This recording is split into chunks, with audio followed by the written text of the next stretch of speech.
Grammar Translation Method atau GTM bukanlah metode pengajaran bahasa yang baru.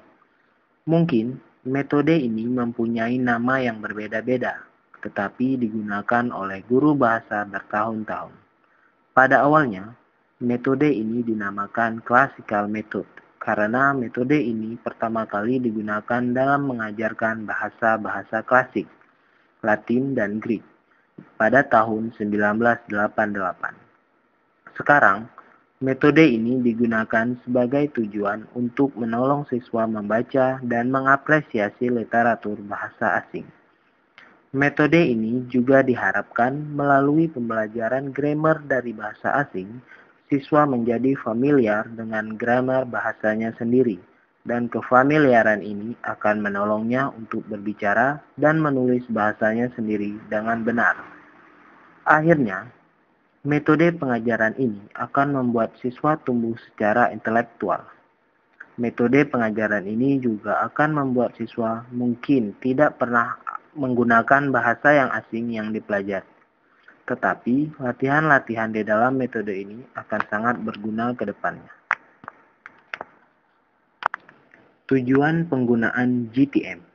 Menurut guru yang menggunakan Grammar Translation Method, tujuan fundamental dari pengajaran sebuah bahasa asing adalah untuk bisa membaca literatur tertulis dari bahasa tersebut. Untuk melakukannya, siswa membutuhkan belajar tentang peraturan grammar dan vocabulary atau kosakata dari bahasa asing tersebut. Peran guru dan siswa dalam GTM. Peran pada metode ini sangat tradisional. Peran guru adalah sebagai pemegang kekuasaan di kelas, dan peran siswa hanya menuruti apa yang guru ajarkan. Siswa melakukan apa yang guru katakan, siswa belajar apa yang pengajar tahu. Karakteristik proses pembelajaran dalam GTM. Siswa disuruh untuk mengartikan teks dari suatu bahasa dari bahasa yang lain. Seringnya apa yang mereka artikan adalah bacaan-bacaan dari bahasa asing yang dipelajari tentang beberapa aspek kebudayaan dari komunitas atau pengguna asli bahasa asing tersebut.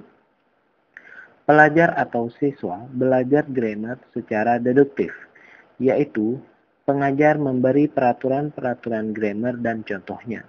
Interaksi guru-siswa dalam GTM.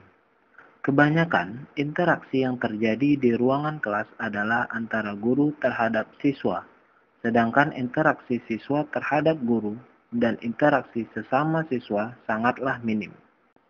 Language skill dalam GTM. Vocabulary and grammar sangat ditekankan sekali dalam metode ini. Reading dan writing adalah primary skill atau kemampuan utama yang siswa lakukan. Terdapat sedikit perhatian yang tertuju pada speaking dan listening. Begitu juga terhadap pronunciation. Evaluasi dalam GTM.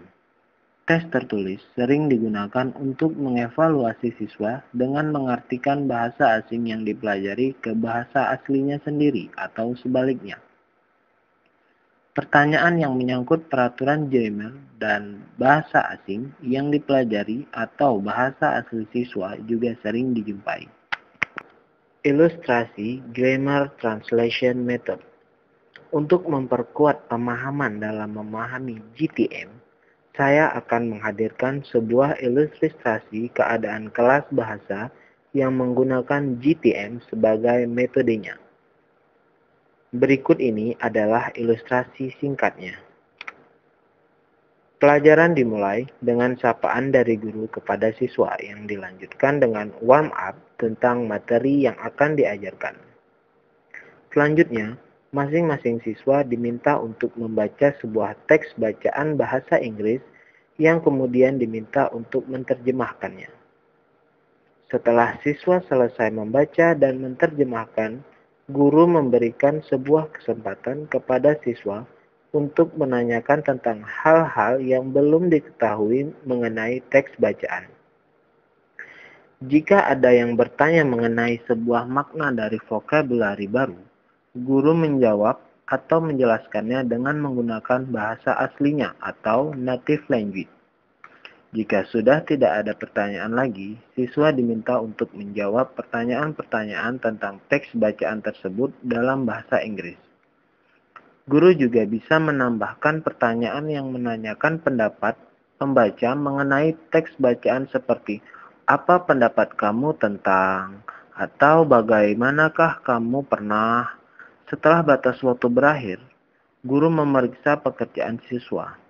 Beberapa siswa diminta untuk membaca dan menjawab pertanyaan. Jika jawabannya benar, guru meminta siswa lain untuk melanjutkannya. Tetapi jika jawabannya salah, guru memilih siswa lain untuk menjawabnya atau menjawabnya sendiri. Sekian dan terima kasih. Wassalam.